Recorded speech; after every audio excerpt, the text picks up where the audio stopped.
আসসালামু আলাইকুম রহমতুল্লাহি ওবরকাতুহু। সম্মানিত দর্শক, আজকে যে শিরোনামটি ব্যবহার করেছি এক অদ্ভুত শিরোনাম, এবং শিরোনামের যে বিষয়বস্তু এবং যা কিছু আজকে আলোচনা করতে চাচ্ছি প্রায় সব কিছুই কাল্পনিক, সিরিয়াস তেমন কিছু নেই। তবে আপনারা যারা স্যাটায়ার পছন্দ করেন, কবিতা পছন্দ করেন, তারপর কল্পনার জগতে ভেসে আকাশে উড়ে একেবারে চন্দ্রলোকে পৌঁছে গিয়ে সেখানে জিনের রাজা অথবা পরীদের যে রাজকন্যা, তাদেরকে নিয়ে আপনাদের যাদের কল্পনা শক্তি খুব প্রখর, তারা আজকের এই বক্তব্যটি শুনতে পারেন। আর যারা খুব বেশি সিরিয়াস, যে না এরকম ফালতু কথা শোনার কোনো সময় নেই, তাদের সবার প্রতি আল্লাহর রহমত বরকত বর্ষিত হোক। আসসালামু আলাইকুম। সম্মানিত দর্শক, যে আইয়ামে নোবেলিয়াত এই শব্দটি অতি সম্প্রতি বাংলাদেশের একজন খুব গুণী ব্যক্তি, তরুণদের মধ্যে গুণী ব্যক্তি, যদিও তিনি তরুণ আমরা বলছি, কিন্তু তার বয়স প্রায় 60 বছর হয়ে গেছে। তিনি ডাক্তার আব্দুন নূর তুষার। জনাব তুষার আমাদের মিডিয়া জগতে দীর্ঘদিন ধরে রাজত্ব করছেন। তিনি আমরা যখন সাংবাদিকতা শুরু করি মূলধারার গণমাধ্যমে ইনকিলাবে, তখন তিনি বাংলাদেশ টেলিভিশনে খুবই জনপ্রিয় উপস্থাপক হিসেবে নিজেকে প্রতিষ্ঠিত করে ফেলেছেন। তিনি তারপরে প্রয়াত মেয়র, ঢাকার মেয়র জনাব আনিসুল হক, কিংবা তার যে বাংলাদেশ টেলিভিশনের যে শুভেচ্ছা অনুষ্ঠানটি, ওই সময়টিতে ভীষণ রকম জনপ্রিয়তা ছিল। এর বাইরে টেলিভিশনের অন্যান্য জগৎ, তারপরে তার চিকিৎসা শাস্ত্র, শিল্প, সাহিত্য, সংস্কৃতি, বিশেষ করে অধ্যাপক আবদুল্লাহ আবু সাঈদের সঙ্গে উনি বাংলাদেশের সাহিত্য এবং সংস্কৃতি এই দুটোকে মানুষের ঘরে ঘরে পৌঁছে দিয়ে মানুষদের মধ্যে, বিশেষ করে ছাত্রদের মধ্যে বই পড়ার অভ্যাস জাগিয়ে তোলার যে আন্দোলন, এই আন্দোলনে আবদুল্লাহ আবু সাঈদ স্যারের পর তিনি খুবই গুরুত্বপূর্ণ ব্যক্তি। এটা হলো বাস্তবতা। তো তাকে নিয়ে অনেক আলোচনা আছে, কেউ কেউ সমালোচনা করছেন, কিন্তু সবচেয়ে বড় ব্যাপার হলো তিনি পেশায় একজন ডাক্তার। ডাক্তার মানে তো বুঝতেই পারছেন যে সবচেয়ে ভালো ছাত্ররাই ডাক্তার হয়। তিনি একটি সবল, সচ্ছল এবং সুস্থ পরিবারের সন্তান। তার বাবার সঙ্গে তার খুবই ভালো সম্পর্ক, তার পরিবারের সঙ্গে ভালো সম্পর্ক। তার বাবা আর সে সারাদিন বসে কোন টকশোটি ভালো সেটি নিয়ে পরস্পরের সমালোচনা করেন, আলোচনা করেন। যেমন তার বাবা আমার টকশো পছন্দ করেন, এখন সেই টকশো আবার তার বাবা তাকে শেয়ার করেন, আবার তিনি আবার আমার সঙ্গে টকশো করেন, ইত্যাদি ইত্যাদি নানা রকম তার বৈচিত্র্যময় জীবন। তিনি চমৎকার করে কথা বলেন,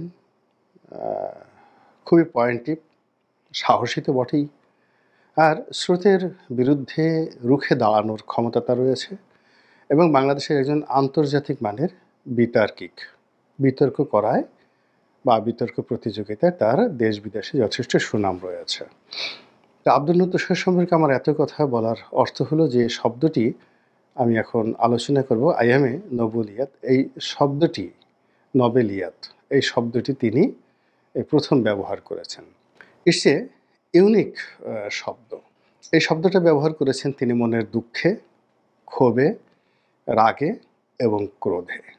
এর কারণ হলো এবারে যে বাজেট, এই অন্তর্বর্তীকালীন সরকার যে বাজেট, সেই বাজেটে যেখানে যেখানে কর ছাড় দেওয়া হয়েছে, তো সেই কর ছাড়ের জায়গাতে ১ নম্বরে বলা হয়েছে যে বাংলাদেশে যদি কেউ নোবেল পুরস্কার পায় তাহলে তার আসলে আয়কর দিতে হবে না। তো এই বিষয়টা অনেকটা কি বলবো, এটা কি ছেলের হাতের মোয়া নোবেল? বা বাংলাদেশে খুব দ্রুত ৪-৫ জন নোবেল পুরস্কার পাবে, ২-৪টি নোবেল পুরস্কার পাবে, ওই বাপুরাম সাপুরদের মতো, যে বাপুরাম সাপুরে, কোথায় যাস বাপুরে, আয় বাবা দেখে যা, দুটো সাপ রেখে যা। তো এরকম যে সারা পৃথিবীতে নোবেল উড়ে বেড়াচ্ছে, বাংলাদেশে খুব দ্রুত একটি একেবারে ঝট করে কয়েকটা নোবেল পড়ে যেতে পারে। আর এরকম নোবেল যারা পাবেন তাদের যদি সেই নোবেলের টাকার উপর আবার আয়কর দিতে হয়, এটা ভীষণ রকম যন্ত্রণা, এবং সেই যন্ত্রণা থেকে ডক্টর মোহাম্মদ ইউনূস এই জাতিকে রক্ষা করার জন্য তিনি এই আসন্ন জাতীয় বাজেটে নোবেল পুরস্কারের উপর থেকে কর প্রত্যাহার করে নিয়েছেন এবং জনাব ইউনূস সাহেবের এই যুগান্তকারী যে সিদ্ধান্ত, এই সিদ্ধান্তকে কটাক্ষ করে জনাব আব্দুন্নুর তুষার তিনি এই আইয়ামে নোবেলিয়াত এই শব্দটি ব্যবহার করেছেন। আপনারা জানেন যে আইয়াম শব্দের অর্থ যুগ এবং আইয়ামে জাহিলিয়াত শব্দটি আমরা এই বাংলাদেশে বসে যেভাবে চিনি ঠিক সেইখানে আইয়ামে কবুলিয়াত, আইয়ামে নোবেলিয়াত, আইয়ামে ইনসানিয়াত, আইয়ামে আর অনেক কিছু, আইয়ামে আসিফ নজরুলিয়াত, এরকম অনেক শব্দ ব্যবহার করা যেতে পারে, কিন্তু আসলে আমাদের কাছে আইয়ামে জাহেলিয়াত বা অন্ধকারের যুগ, জুলুমের যুগ, অত্যাচারের যুগ, এই জিনিসগুলো যত পরিচিত, যত ফ্যামিলিয়ার, এইরকম আর অন্য কোনো শব্দের সাথে আমরা পরিচিত নই। আমাদের দেশে মীর জাফর নিয়ে, তারপরে শেষে খন্দকার মুশতাক নিয়ে যথেষ্ট সমালোচনা হয়। ফলে এই সকল নামের কাছাকাছি খন্দকার মুশতাক উদ্দিন আহমেদ বা জনাব আলা হজরত মীর জাফর, মানে আপনি আগে পিছিয়ে যতই শব্দ লাগান না কেন, কিংবা আলা হজরত মীর জাফর মাদ্দা জিল্লুহুল আলী, এরকম শব্দ যদি লাগান, মীর জাফরের সম্মান বাড়বে না। এখন তদ্রুপ আইএম শব্দটা আমাদের এই বাংলাদেশে এমন অবস্থা হয়ে গেছে, এই আইএমের সঙ্গে নোবেল পুরস্কার, এই আইএমের সঙ্গে আব্রাহাম লিঙ্কন, এই আইএমের সঙ্গে আরও বড় বড় কিছু আপনি যদি লাগিয়েও দেন, বারবার শুধু সেই আইএমে জাহিলিয়াত শব্দটি আমাদের সামনে চলে আসবে। তো সেই দিক থেকে আসলে এই যে আইএমে নোবেলিয়াত, এটাকে যদি আপনি সহজ সরল ভাষায় ব্যাখ্যা করেন, তাহলে যেটি বোঝাবে সেটা হলো বাংলাদেশে একটা নোবেলের যুগ চলে এসেছে, দ্য এরা অফ নোবেল প্রাইজ উইনিং যাকে বলা হয়, বা আরও ইংরেজিতে যদি আরও সুন্দর সুন্দর শব্দ ব্যবহার করতে হয়, যে এটা নোবেল প্রাপ্তির একটা যুগ, নোবেল প্রাপ্তির একটা যুগ। এখন এখানে শুধু বাংলাদেশের সিরিজ অফ নোবেল মানুষ পেতে থাকবে। ডক্টর মোহাম্মদ ইউনূস আরও কয়েকটি নোবেল পুরস্কার পেতে পারেন, একটা অর্থনীতিতে, একটা তার জন্য একটা বিশেষ স্পেশাল নোবেল হতে পারে যে একটা অশান্ত রাজনৈতিক পরিবেশে তিনি ক্ষমতায় গ্রহণ করেছেন এবং বাংলাদেশের বাঘা বাঘা রাজনৈতিক দলদেরকে রীতিমতো ভেড়া বানিয়ে দিয়েছেন এবং প্রতিটি রাজনৈতিকের জীবনে তিনি এমন একটা, যাকে বলা হয়, অবস্থা তৈরি করে ফেলেছেন যে সবাই যার যার অবস্থানে থেকে শুধু ইয়ানফসি ইয়ানফসি, কিংবা অনেকে কেবলই মাত্র দোয়া ইউনূস পড়ছে, লা ইলাহা ইল্লা আনতা সুবহানাকা ইন্নী কুনতু মিনাজ জালিমিন। তো সেই অর্থে ডক্টর মোহাম্মদ ইউনূসের এই যে সফলতা, তার জন্য একটা ইউনিক নোবেল পুরস্কার প্রবর্তন করা যেতে পারে। এর কারণ হলো যে যখন নোবেল পুরস্কার প্রতিষ্ঠিত হয় তখন কিন্তু অনেক বিষয়ে ছিল না, অন্তর্ভুক্ত ছিল না এই পুরস্কারের। পরবর্তীতে নোবেল কমিটি স্থান কাল পাত্র ভেদে অনেক বিষয় অন্তর্ভুক্ত করেছেন। তো বাংলাদেশে এখন ডক্টর মোহাম্মদ ইউনূস যে বিষয়গুলোতে হাত দিয়েছেন, ইটস ইউনিক। আপনি চিন্তা করেন, শেখ হাসিনা যেখানে 15 বছরে এত বড় একজন স্বৈরশাসক, তিনি চট্টগ্রাম বন্দর বিদেশিদের হাতে দেবে এই কথা বলার সাহসই তার ছিল না। তো সেই অর্থে যদি ডক্টর মোহাম্মদ ইউনূসের সাহস চিন্তা করেন কোন পর্যায়ে, তিনি ক্ষমতা আসার সঙ্গে সঙ্গে সেন্ট মার্টিনের সমস্ত জাহাজ চলাচল বন্ধ করে দিলেন, পর্যটকদের যাতায়াত সীমিত করে দিলেন। এখন আমরা পুরো জাতি অবাক হয়ে, নির্বাক হয়ে, বোবা হয়ে শুধু দেখছি এবং ভাবছি যে এই দ্বীপটি কি হবে, কোথায় যাবে, এই দ্বীপের বাসিন্দাদের কি হবে, পশু পাখির কি হবে, জন্তু জানোয়ারের কি হবে। কবি আল মাহমুদ যদি থাকতেন হয়তো দুখানা কবিতা লিখতে পারতেন। আমাদের দেশে তো সে অবস্থা নেই। তো এই যে একটা বিপ্লব মানুষের মন এবং মননে, এই বিপ্লবের কি কোনো প্রতিদান হবে না? নোবেল কমিটিকে এটা চিন্তা করবে না? এই জন্য দেখা গেল যে আব্দুন্নুর তুষার সাহেব আইএমএ নোবেলিয়াত যে শব্দটি ব্যবহার করেছেন আমার খুব ভালো লেগেছে। এখন দ্বিতীয় প্রসঙ্গে আসি, সেটি হলো ডক্টর মোহাম্মদ ইউনূস সাহেব কি আবার আরেকটা নোবেল পাবেন নাকি আরও দুটো নোবেল পাবেন? এটা আপনারা সিদ্ধান্ত নেন। আপনারা আওয়াজ তুলতে পারেন যে আমাদের এই মহামানব আমাদের এই বাংলাদেশে যদি গ্রামীণ ব্যাংকের জন্য একটি নোবেল পুরস্কার পান, তাহলে এই গ্রামীণ ব্যাংককে সরকারের কবল থেকে উদ্ধার করে তিনি যে আবার মানে রিফার্নিশ করেছেন, রিবার্নিশ করেছেন, মানে নতুন করে সজ্জিত করেছেন, নতুন করে রং করেছেন, বার্নিশ করেছেন, চকচকে বার্নিশ করেছেন, তার জন্য কি একটা নোবেল হবে না? তারপর এই যে গ্রামীণ ফোন, গত বলতে গেলে 10 বছর ধরে 14 থেকে এ পর্যন্ত যে জুলুম অত্যাচার গ্রামীণ ফোনের উপরে গেছে, এইবার গ্রামীণ ফোন মানে 2023 সনের চাইতে কম লাভ করার পরেও প্রায় 4,000 কোটি টাকা শেয়ার হোল্ডারদেরকে দিচ্ছে। সেখানে ডক্টর মোহাম্মদ ইউনূস পাচ্ছেন প্রায় 1100 কোটি টাকা। তারপর এই যে নোবেলের যে দেশ, যে দেশের কোম্পানি এটা টেলিনার কোম্পানি, তো সেই টেলিনার কোম্পানি তারাও যদি 55% হয় যাদের শেয়ার, তাহলে তারাও প্রায় 2,000 কোটি টাকা পেয়ে যাচ্ছে। এবং এই যে 2,000 কোটি টাকা ডক্টর মোহাম্মদ ইউনূস তাদেরকে দেওয়ার ব্যবস্থা করলেন, এজন্য একটা নোবেল পুরস্কার কি হতে পারে না? কারণ এই টাকা তো নরওয়েতে যাবে, এই টাকা সেই যাকে বলা হয় Scandinavian country, Norway, Sweden, Finland, এ সকল কান্ট্রির ইকোনমিকে উন্নয়ন করবে। কাজেই আরেকটা পুরস্কার হতে পারে।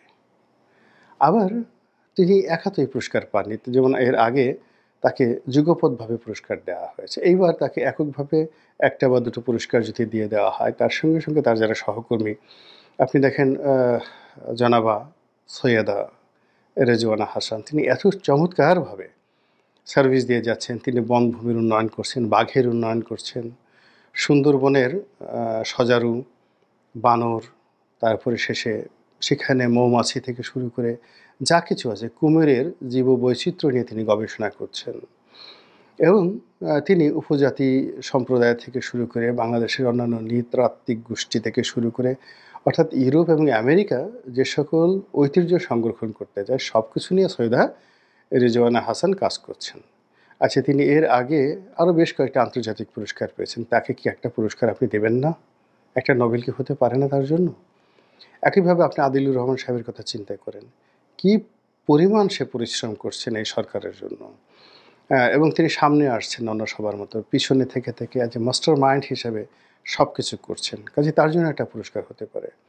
জুলাই আন্দোলনের জন্য যারা জীবন দিয়েছেন, তাদের স্মৃতিকে যারা ধারণ করছেন এবং এই জুলাইয়ের স্পিরিটকে যারা আগাচ্ছেন নিয়ে, তাদের মধ্যে ধরেন সার্জিস সাহেব, তাদের মধ্যে মাহফুজ সাহেব, তাদের মধ্যে নাহিদ ইসলাম সাহেব, তাদের জন্য একটা পুরস্কার তো জনাব ইউনূস মান্যবর স্যার, তিনি তাদের জন্য একটা সুপারিশ করতে পারেন।